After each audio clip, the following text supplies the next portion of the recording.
I have 5 little rules that you can follow as you find your spark and bring your spark to life. The first is to go after the things that you want. The rule is you can go after whatever you want. You just cannot deny anyone else to go after whatever they want. So the point is you don't have to wait in line. You don't have to do it the way everybody else has done it. You can do it your way. You can break the rules. You just can't get in the way of somebody else getting what they want. That's rule number 1. Rule number 2. I like this one.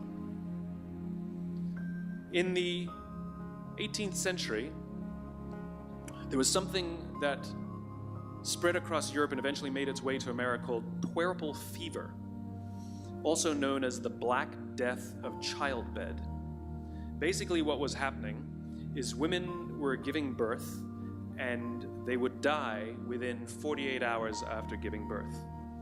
This Black Death of childbirth was the ravage of Europe, and it got worse and worse and worse over the course of over a century.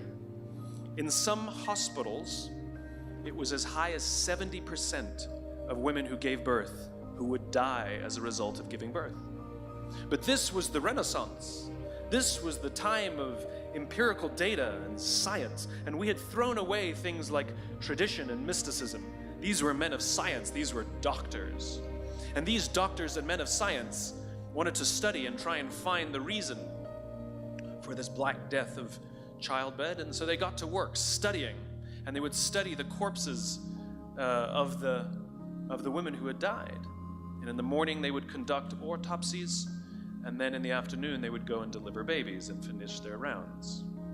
And it wasn't until somewhere in the mid-1800s that Dr. Oliver Wendell Holmes, father of Supreme Court Justice Oliver Wendell Holmes, realized that all of these doctors who were conducting autopsies in the morning weren't washing their hands before they delivered babies in the afternoon. And he pointed it out and said, "Guys, you're the problem." And they ignored him and called him crazy for 30 years. Until finally somebody realized that if they simply washed their hands, it would go away. And that's exactly what happened. When they started sterilizing their instruments and washing their hands, the Black Death of childbed disappeared. My point is, the lesson here is, sometimes you're the problem. We've seen this happen all too recently with our new men of science and empirical studiers, and these men of finance who are smarter than the rest of us until the thing collapsed. And they blamed everything else except themselves. And my point is take accountability for your actions. You can take all the credit in the world for the things that you do right, as long as you also take responsibility for the things you do wrong. It must be a balanced equation. You don't get it one way and not the other. You get to take credit when you also take accountability. That's lesson 2. Lesson 3, take care of each other. The United States Navy SEALs are perhaps the most elite warriors in the world. And one of the SEALs was asked, who makes it through the selection process? Who is able to become a SEAL? And his answer was, I can't tell you the kind of person that becomes a SEAL. I can't tell you the kind of person that makes it through BUD/S. But I can tell you the kind of people who don't become SEALs.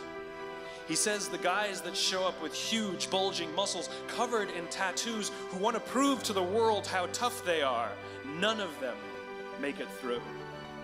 He said the preening leaders who like to delegate all their responsibility and never do anything themselves, none of them make it through.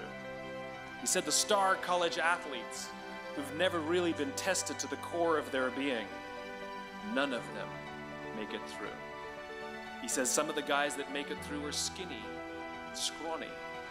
He said some of the guys that make it through, you will see them shivering out of fear. He says, however, all the guys that make it through, when they find themselves physically spent, emotionally spent. When they have nothing left to give physically or emotionally, somehow, some way, they are able to find the energy to dig down deep inside themselves, to find the energy to help the guy next to them. They become SEALs, he said. You want to be an elite warrior. It's not about how tough you are. It's not about how smart you are. It's not about how fast you are. If you want to be an elite warrior, you better get really, really good at helping the person to the left of you and helping the person to the right of you. Because that's how people advance in the world. The world is too dangerous and the world is too difficult for you to think that you can do these things alone. If you find your spark, I commend you. Now, who are you going to ask for help, and when are you going to accept help when it's offered? Learn that skill. Learn by practicing helping each other. It'll be the single most valuable thing you ever learn in your entire life. To accept help when it's offered and to ask for it when you know that you can't do it. The amazing thing is, when you learn to ask for help, you'll discover that there are people all around you who've always wanted to help you. They just didn't think you needed it because you kept pretending that you had everything under control. And the minute you say, I don't know what I'm doing, I'm stuck, I'm scared, I don't think I can do this, you will find that lots of people who love you will rush in and take care of you. But that'll only happen if you learn to take care of them first. Lesson 4. Nelson Mandela is a particularly special case study in the leadership world because he is universally regarded as a great leader. You can take other personalities, and depending on the nation you go to, we have different opinions about other personalities. But Nelson Mandela, across the world, is universally regarded as a great leader. He was actually the son of a tribal chief. And he was asked one day, how did you learn to be a great leader? And he responded that he would go with his father to tribal meetings. And he remembers two things when his father would meet with other elders. One, they would always sit in a circle.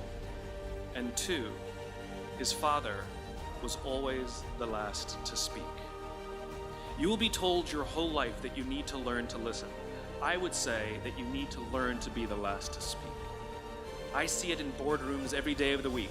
Even people who consider themselves good leaders, who may actually be decent leaders, will walk into a room and say, here's the problem, here's what I think, but I'm interested in your opinion, let's go around the room. It's too late. The skill to hold your opinions to yourself until everyone has spoken does two things. One, it gives everybody else the feeling that they have been heard. It gives everyone else the ability to feel that they have contributed. And two, you get the benefit of hearing what everybody else has to think before you render your opinion. The skill is really to keep your opinions to yourself. If you agree with somebody, don't nod yes.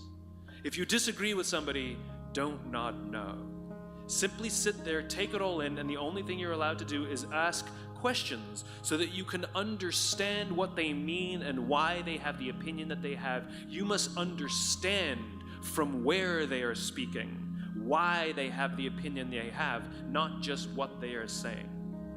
And at the end, you will get your turn. It sounds easy, it's not. Practice being the last to speak. That's what Nelson Mandela did.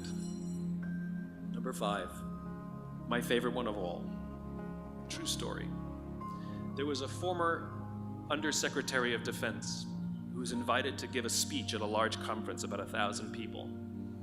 And he was standing on the stage with his cup of coffee and a styrofoam cup, giving his prepared remarks with his PowerPoint behind him. And he took a sip of his coffee and he smiled and he looked down at the coffee. And then he went off script.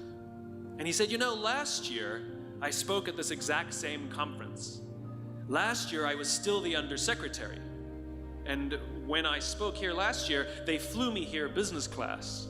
And when I arrived at the airport, there was somebody waiting for me to take me to my hotel. And they took me to my hotel and they had already checked me in and they just took me up to my room. And the next morning I came downstairs and there was someone waiting in the lobby to greet me, and they drove me to this here same venue.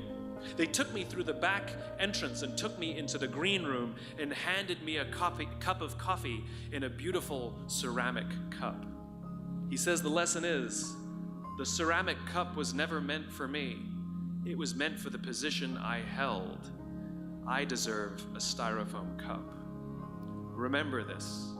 As you gain fame, as you gain fortune, as you gain position and seniority, people will treat you better. They will hold doors open for you. They will get you a cup of tea and coffee without you even asking. They will call you sir and ma'am, and they will give you stuff. None of that stuff is meant for you. That stuff is meant for the position you hold. It is meant for the level that you have achieved of leader or success or whatever you want to call it. But you will always deserve a styrofoam cup. Remember that.